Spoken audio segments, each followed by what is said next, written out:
Alright guys, so we're back with the S13, and as you can see, it's driving now. I brought it over to the shop. It just got aligned, so now I'm gonna just tidy up a few things.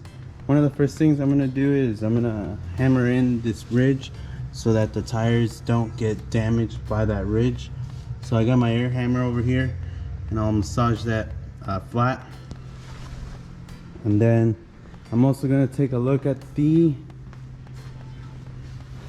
throttle cable bracket, because it seems like the throttle is sticking. So I'm going to see what I can do with that to fix the angle, because if you can see right now, the angle is not quite, it's kind of going this way and then towards the throttle body.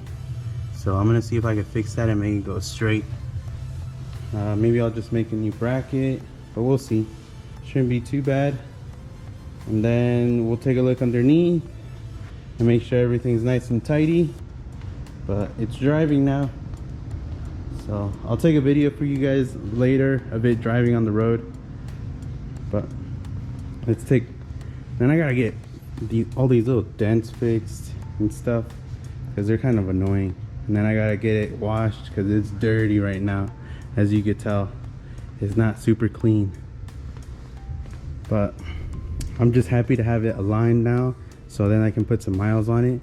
And I also got to figure out what the heck is wrong with the speedometer. I tried taking it out and I touched up all the solder points in the back of the speedometer, and I know that there is no problem with all those because I touched all of them.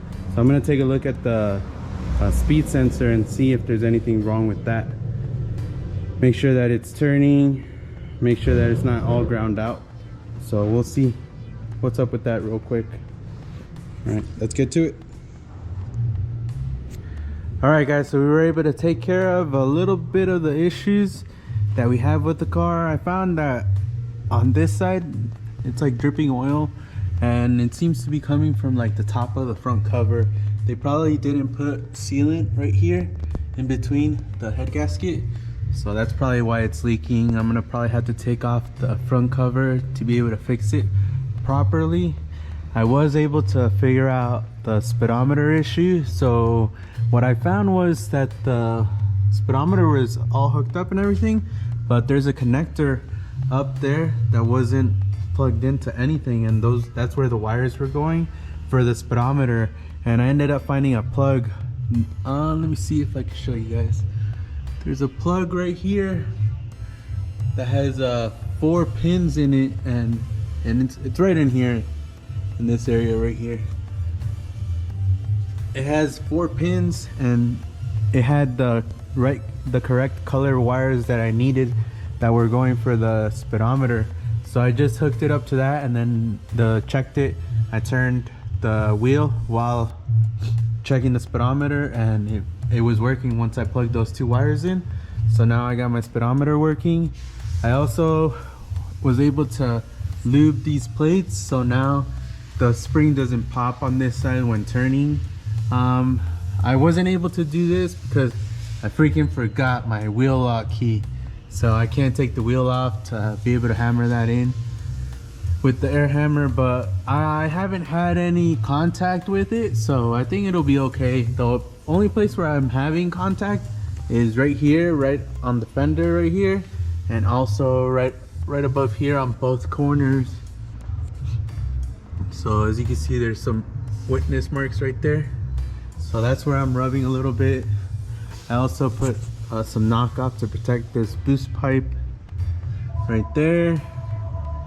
And then I serviced the manual transmission, and I also serviced the differential. The manual transmission fluid was freaking disgusting. The diff was okay, but the manual transmission fluid was nasty. So good thing we got that taken care of. I also nut and bolted the car and made sure all the suspension components are good. So it's all good now. Now it's just ready to break in the motor a little bit more, because I haven't been able to put that many miles on it. So now I just gotta drive it. And I also fixed the throttle cable issue where it wasn't really closing all the way. So I was able to line it up pretty good, and all that is done. But now it's time to get it back on the road. I need to get it cleaned, so I'll probably take it to the car wash and then just spray wash it at the self-serve or something, and then get it all cleaned up and then get it driving, or start to drive it now that I can, because the alignment is in within specs and everything. And then I can start taking apart the other motor that came out of it to see what went wrong with that one. I'm curious to see. And then I'm gonna use that oil pan and take this one off and use the oil pan that was on that car, because I think it was like a Gretty style oil pan, and I'll put it on here. And it has provisions for the oil temperature sensor, and I'll be able to put it on the oil pan, so that'll be nice and quick. But there's the oil pressure sending unit and the nice T that I got. That's not leaking, no leaks from there, but everything else seems to be good. The only leak is right here where I was showing you in the beginning, but we'll see if we can take care of that. All right, let's get this back on the road. All right guys, so I just got home and look what was in the mail. The new coil packs that I'm going to be putting on. These are the P2M, I think that's what they were called. Yeah, phase 2 P2M ignition coil packs. So I'm going to throw those on real quick.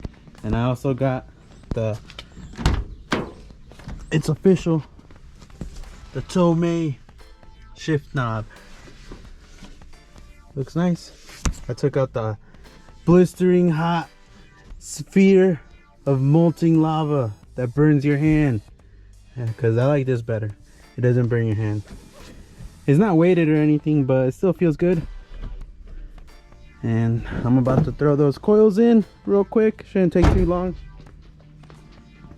And then take it out and get it washed.